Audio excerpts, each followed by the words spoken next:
Hello everyone, কেমন আছো সবাই? আর আজকে আমরা চলে এসেছি মেলাতে। এই মেলাটা হচ্ছে বাগুইআটির কাছে। আর এই মেলাটা হয় ঠিক জুন মাসে, জুন জুলাইয়ের দিকেই হয় এরকম টাইমে। রথের আগে আগে এই মেলাটা হয়, 1 মাস পর্যন্ত এই মেলাটা থাকে। তা কোথা থেকে শুনেছে যে বাগুইআটিতে এরম মেলা বসেছে, তা আমাকে বলছে যাবে। আমিও বললাম যে চলো যাই, ছুটির দিন যেকালে আছে একটু ঘুরে আসলেই হয়।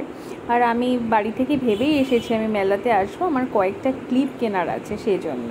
আর একটু কাপও দেখছিলাম, কারণ আমি যেখানে যাই সেখানে তো কাপ দেখি, কিন্তু কাপগুলো যা দাম বললো, আর বলছে যে দরকার নেই, তুমি আর কত কাপ কিনবে, এই দিন তো গোবরডাঙ্গা থেকে কাপ কিনে এনেছো, আবার কাপ কেনার কিছু দরকার আছে কি?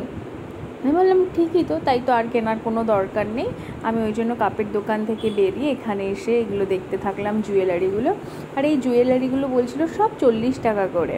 তা আমি একটু হাতে নিয়ে দেখছিলাম একটা আংটি, যে একটু লম্বা মতো যে আংটিগুলো হয়, এই আংটিগুলোকে কী আংটি বলে আমি জানি না।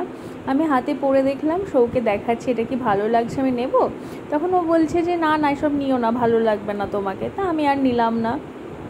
আমি ক্লিপ দেখলাম ওই দোকানটাতে, তো ওই দোকানটা থেকে আমি একটা ক্লিপ নিয়েছিলাম, সেইটা হচ্ছে 40 টাকা নিয়েছিল ক্লিপটা। তারপরে এখানে আরও অনেক কিছু ছিল। আমি ওকে বললাম আমাকে একটা পুতুল কিনে দাও। ও বললো যে না, পুতুল দিলে নাকি সম্পর্ক ভালো থাকে না, ঝগড়া হয়। আমি বললাম ও আচ্ছা ঠিক আছে, তাহলে দিতে হবে না, কিনে। আচ্ছা তোমরা কি কেউ জানো এরকম কি কোনো ব্যাপার আছে, পুতুল দিলে নাকি ঝগড়া হয়? তো তোমরা যদি কেউ জেনে থাকো আমাকে বলো তো। তারপরে আমি আরেকটা ক্লিপ কিনলাম ওই কাকুর থেকে, নিয়ে আমি বাড়ির পথে রওনা।